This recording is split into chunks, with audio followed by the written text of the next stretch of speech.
पिछले कुछ दिनों से मोदी सरकार के द्वारा डिजिटल कंटेंट को लगातार इंडिया में बैन किया जा रहा है। क्या अच्छी बात बोलना, सच्ची बात बोलना, देश हित में बोलना, मुद्दों पे बात करना, लोगों की बात करना, समाज की बात करना, क्या ये गुनाह है? भाजपा सरकार से सहमति न रखने वाले दर्जनों अकाउंट्स रातों रात उड़ाए जा रहे हैं। लोकतंत्र में अगर विरोध नहीं होता है, आलोचना नहीं होती है, तो फिर वो लोकतंत्र कैसे हो सकता है जी? आज किसी भी प्रोटेस्ट को होने से पहले ही कुचल दिया जाता है। गवर्नमेंट को क्रिटिसाइज करने वाले पत्रकारों पर एफआईआर दर्ज कर ली जाती है। मैं मानता हूँ कि क्रिटिसिज्म होना चाहिए और ज्यादा होना चाहिए और बहुत तीखा क्रिटिसिज्म होना चाहिए। पिछले कुछ दिनों से ऐसे कौन से नियम सरकार के द्वारा बनाए जा रहे हैं जो नागरिकों की आवाज को कुचलने के लिए सबसे बड़े हथियार बनेंगे? नोटिफिकेशन रात को 1:52 पर 19 मार्च का एक नोटिफिकेशन आता है।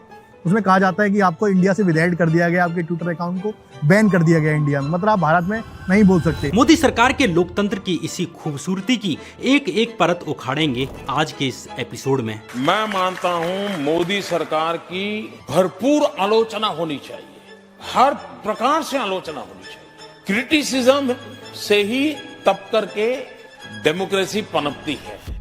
एक तरफ मोदी जी ये कहते हैं कि अगर लोकतंत्र में आलोचना नहीं होगी तो लोकतंत्र कमजोर रहेगा, लेकिन दूसरी साइड ये है कि अगर कोई हमारे देश में मोदी जी के खिलाफ या फिर इस गवर्नमेंट के खिलाफ कोई वीडियो बनाता है जिसमें बीजेपी या फिर मोदी जी की बहुत ही ज्यादा इंसल्ट हो रही होती है, तो मोदी गवर्नमेंट आईटी एक्ट का बहाना लगाकर उस चैनल को या फिर उस वीडियो को या फिर उस पोस्ट को डिलीट करवा देते हैं जो इस गवर्नमेंट के खिलाफ होती है। आए दिन हमें यूट्यूब, इंस्टाग्राम या फिर ट्विटर पर मोदी जी के खिलाफ चलने वाली पोस्ट और वीडियोस को टर्मिनेट करने की न्यूज हम सुनते ही रहते हैं। तो इस देश में आज के समय में सच बोलना बहुत ही ज्यादा मुश्किल हो चुका है। श्याम मीरा सिंह एक यूट्यूब चैनल है जिन्होंने अब तक इंस्टाग्राम, ट्विटर और यूट्यूब पर जो चैनल, वीडियोस और पोस्ट डिलीट हुए हैं उन सभी को एक जगह इकट्ठा कर हमारे लिए वीडियो बनाई है। तो इस वीडियो के एंड तक आपको ये पता लगेगा कि मोदी जी ने अभी तक कितने लोगों के चैनल्स को बैन करवा दिया है, कितने लोगों की वीडियोस को बैन करवा दिया है। तो वीडियो को एंड तक जरूर देखना और श्याम मीरा सिंह चैनल को जाके आप सब्सक्राइब भी जरूर करें।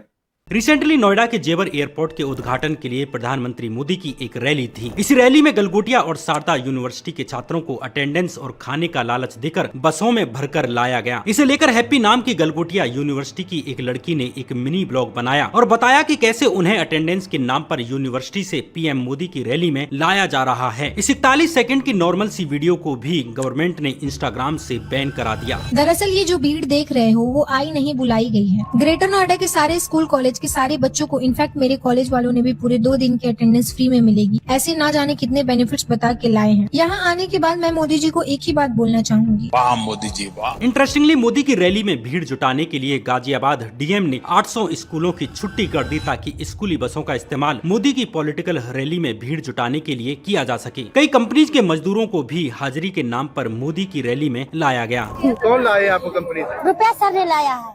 रुपेश सर? हाँ। कंपनी से? हाँ।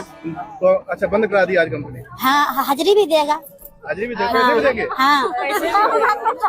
सारे लोग कंपनी से आए हो? सारे लोग कंपनी से आया हूँ। इसके बावजूद सरकार ने एक हार्मलेस रील को भी इंस्टाग्राम से जबरन बैन करा दिया। जो लोकतंत्र को ताकत मिलनी चाहिए आलोचना से, दुर्भाग्य से इन दिनों वो सौभाग्य हम लोगों को नहीं मिलता है। तो मैं ये कमी महसूस करता हूँ कि अच्छी सरकार चलाने के लिए अच्छी आलोचना बहुत जरूरी है। ऐसे ही कॉमेडियन पुलकित मणि ने मोदी की मिमिक्री करते हुए एक वीडियो बनाई। इस वीडियो में पुलकित ने बस ये दिखाया कि आखिर मोदी फॉरेन मिनिस्टर्स के साथ कैसे मिलते हैं।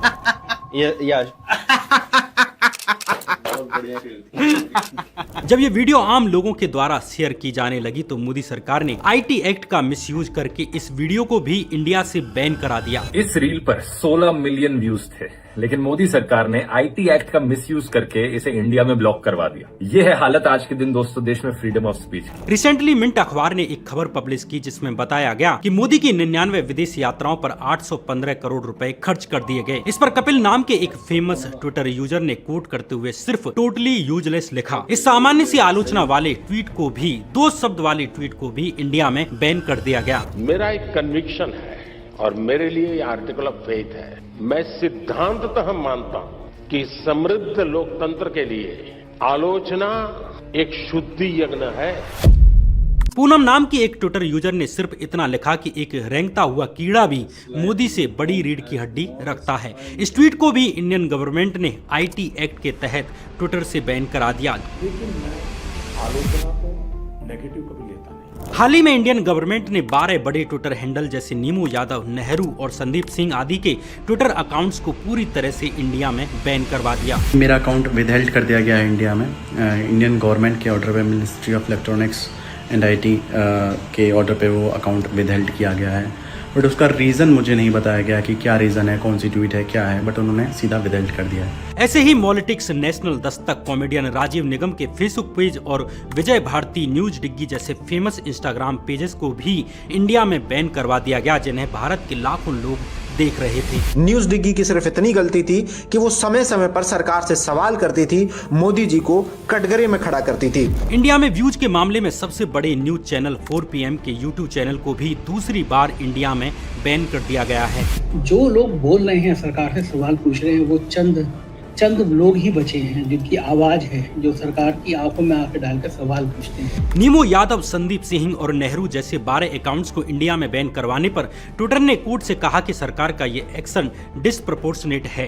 एक्स ने कोर्ट में कहा कि जिन कंटेंट को मोदी गवर्नमेंट बैन करवाने के लिए कहती है, उनमें से ज्यादातर यानी कि majority of the content IT act को वायलेट ही नहीं करता। ट्विटर ने कोर्ट में बताया कि सरकार ने famous parody account doctor Nimo Yadav को ये कहते हुए बैन करवाया है कि ये PM मोदी को बैड टेस्ट में दिखाता है। देखिए, आपने जो कहा आलोचना और कैसे डील करते हैं, तो अगर मुझे एक वाक्य में कहना है तो मैं उसका स्वागत करता हूँ, क्योंकि मेरा एक कन्विक्शन है कि क्रिटिसिज्म ये डेमोक्रेसी की आत्मा है। वहीं दूसरी तरफ धुरंधर, केरला स्टोरी और कश्मीर फाइल जैसी प्रोपेगेंडा फिल्मों को खुद प्रधानमंत्री मोदी प्रमोट करते हैं। सरकार इन्हें टैक्स फ्री करती है क्योंकि ये फिल्में भाजपा के एजेंडे को सूट करती हैं। केरलम फाइल्स आई फिल्म तो भी बोलने लगे सब झूठ है, कश्मीर फाइल आई तो बोलने लगे सब झूठ है, धुरंधर फिल्म आई तो बोलने लगे झूठ है। मोदी सरकार ने कार्टून्स को भी सोशल मीडिया से बैन करवाना शुरू कर दिया है, जिनमें किसी भी कानून का उल्लंघन नहीं होता। फेमस कार्टूनिस्ट सतीश आचार्य ने एक कार्टून बनाया जिसमें मोदी के ऊपर व्यंग था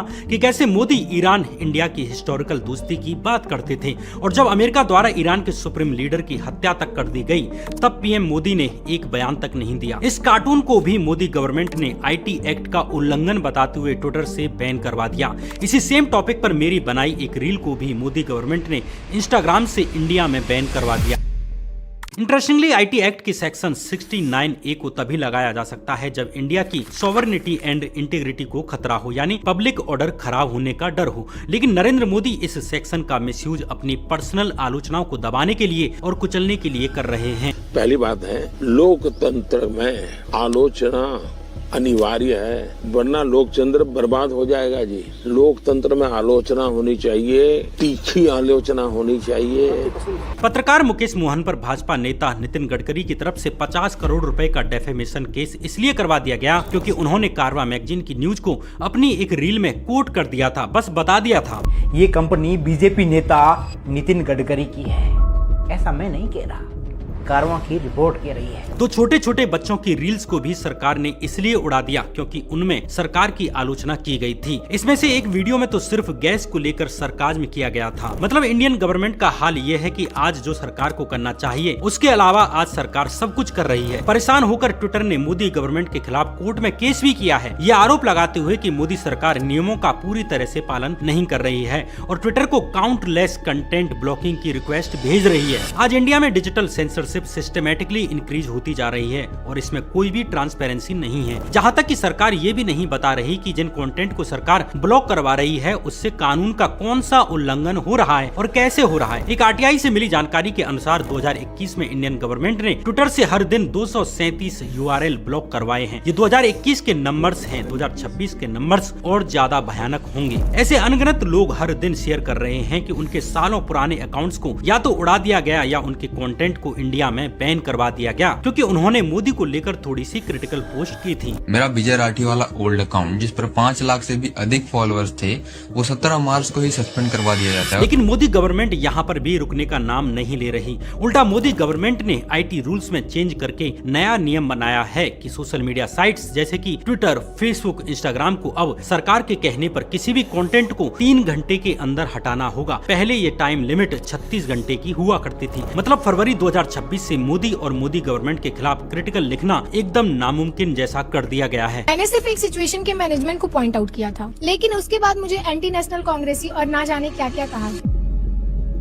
जो मोदी आज तक पार्लियामेंट में नेहरू और इंदिरा करते आए हों, उनकी आलोचना करना देश में आज अपराध हो गया है। यह है कि लोकतंत्र के प्रति विश्वास और मजबूत होता रहता है और उनकी पर्सनल आलोचना रोकने के लिए IT एक्ट के इमरजेंसी सेक्शंस का इस्तेमाल यानी मिसयूज किया जा रहा है, जिनका काम देश की सॉवरेनिटी और पब्लिक ऑर्डर को बचाना है। सरकार ही नहीं, सरकारी संस्थानों के बारे में भी रिपोर्ट करना अब मुश्किल हो गया है। FSSAI जिसका काम मार्केट में फूड सेफ्टी का ध्यान रखना है, उसने खुरपेच नाम के फेमस ट्विटर पेज के खिलाफ FIR दर्ज करवा दी क्योंकि खुरपेच ने FSSAI को लेकर कुछ सवाल पूछे थे। दिल्ली पुलिस द्वारा दर्ज की गई इस FIR में खुरपेच के अलावा मोदी भाजपा की सपोर्टर रही यूट्यूबर नलिनी उनगर और अन्य लोगों के नाम भी दर्ज हैं। इन अकाउंट्स ने FSSAI में हुई भर्ती और अपॉइंटमेंट्स में हुई कथित इरेगुलरिटीज को एक्सपोज किया था। ये काम पब्लिक इंटरेस्ट का था, लेकिन फिर भी इन लोगों के खिलाफ FIR दर्ज कर ली गई और दिल्ली पुलिस अब इनकी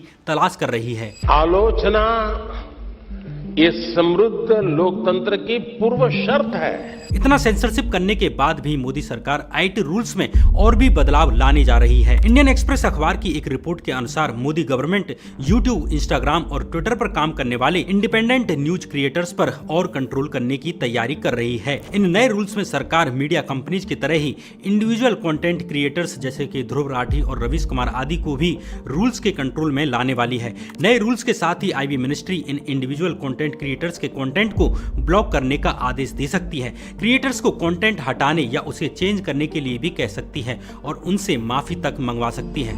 Criticism is a beauty of the democracy. We must respect it.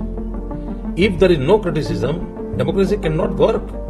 So I always appreciate criticism. एक नेता जो पहले कहता था कि वो गरीब घर से आया है और चाय बेचता था, वही नेता उस लोकतंत्र को पूरी तरह कुचलने में कोई कसर नहीं छोड़ रहा जिसके दम पर वो चाय बेचने वाले से इतने बड़े देश का प्रधानमंत्री बना। उनके कामों को देखकर आज लोकतंत्र में उनकी आस्था वैसे ही झूठी लगती है जैसे उनकी चाय बेचने वाली कहानियां लगती हैं। यदि यही काम अगर मनमोहन सिंह और राजीव गांधी ने किया होता तो शायद मोदी कभी भारत के प्रधानमंत्री नहीं बन पाते। एक कंटेंट क्रिएटर के रूप में मुझे कई बार ऐसे लगता है जैसे सरकार के खिलाफ एक वीडियो बनाना वैसे ही है जैसे भगत सिंह और चंद्रशेखर द्वारा छुपकर अंग्रेजों के खिलाफ बम फेंकना था। कभी सोचा नहीं था कि हमारे ही देश में हमें इस तरह से डरकर जीना होगा और वह भी सरकार की सामान्य सी आलोचना करने के लिए। ये बात सरकार समर्थक भी जानते हैं कि वे खुद भी आज नरेंद्र मोदी के खिलाफ एक शब्द भी नहीं बोल सकते। अगर ऐसी ही गुलामी सही है और जायज है तो अंग्रेजों को भगाने की क्या जरूरत थी। इस वीडियो को देखने के लिए आपका बहुत बहुत धन्यवाद।